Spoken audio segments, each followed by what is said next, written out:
Before we get into the video, I need you guys to do me a favour. Number 1, like the video. Also comment, let me know your thoughts on the case.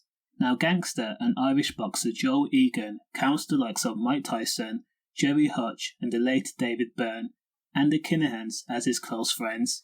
Often described as a gentleman, the epitome of what it means to be a fighting man, and sometimes sensitive, people forget that Joe Egan was a gangster who served prison time, 2.5 years, for running a car ring, and is regarded as one of the toughest white guys on the planet.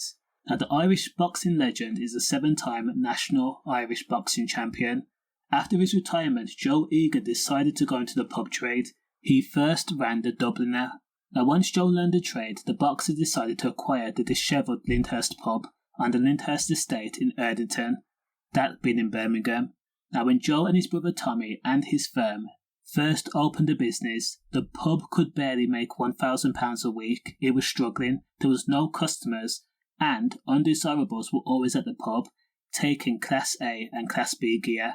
However, through networking, his reputation for no nonsense, and his storytelling ability, the pub then began to take off, and it was making £16,000 a week. Unfortunately, the fact that the Lyndhurst pub began to make so much money and began to become a place synonymous with good nights out and good company and boxers, Birmingham gangsters paid Joe and his brother a visit and demanded protection money of £500 a week in order for them to carry on business. That demand was refused, so the Birmingham gangsters, who called themselves the Castlevale firm, then demanded that they be allowed to set up shop and sell drugs on the premises. Again, that was turned down.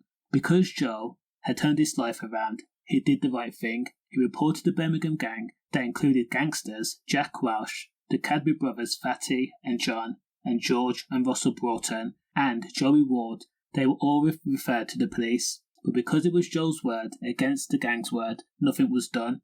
And then, on Sunday the 26th of July of 1998, rumours circulated that the Birmingham gang had armed themselves with guns, machetes, metal poles, baseball bats, and they were coming to the Lyndhurst pub. Joe then called the police to warn them. He phoned them 4 times.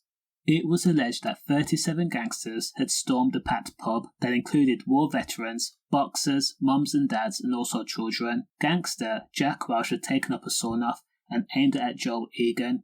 However, doorman and friend had managed to get to Joe and move him out of the way. Now Jack Welsh pressed the trigger, and Stephen Dalton was shot. In the same incident, an old man was struck in the hit. He was an army veteran, and Joe was struck in the arm, shrapnel bouncing and then getting stuck in Joe's face too. So Tim O'Regan, who was a regular at the pub, knew some people out of the 37 gangsters. He exited the pub with his hands up in the air, attempting to stop what could be a multiple M situation if it continued. Then Tim attempted to stop the madness. Jack Welsh had taken aim again at both men because Joe Egan was standing right behind Tim. Jack Welsh then fired once again, and of course he struck Tim. As Jack attempted to reload the sawn-off, Joe's friends had ran out of the pub and confronted the gangsters. Outside the Lyndhurst pub there was a brawl that included sawn-off, pistols, baseball bats and blades, and it lasted for over 25 minutes.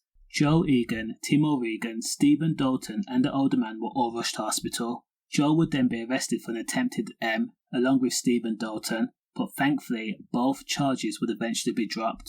Despite being an Irish national champion boxer, Joe Egan was a gangster too. Stay safe.